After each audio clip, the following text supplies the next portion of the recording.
nam khop mai kan lui lo hi dam mane mo ava han nom em ve hi khi ta khi eleni de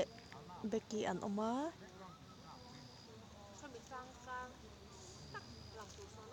hei chol na chang oma chol bu hei tang te son ala sin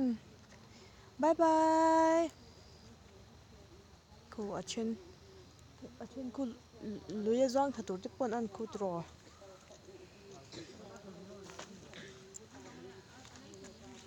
avanwa mai be a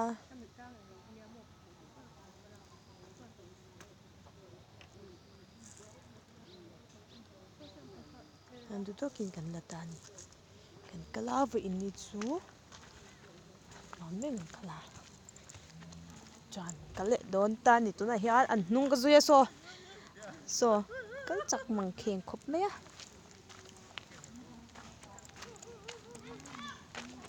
kan vazin em chutin ta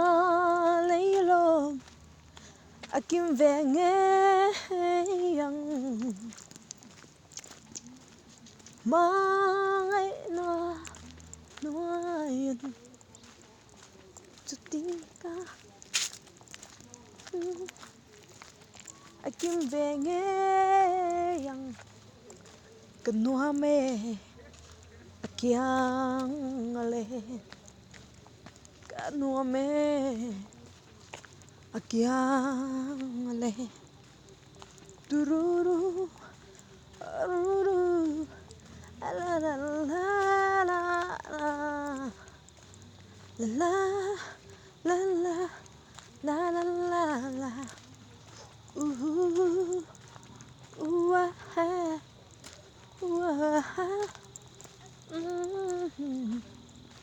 tuna lui kama dam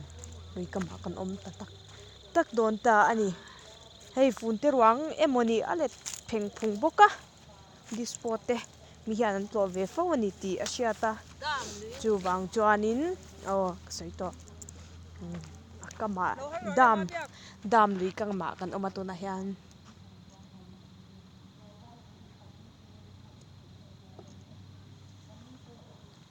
photo session kan nei na sa ni he ta hi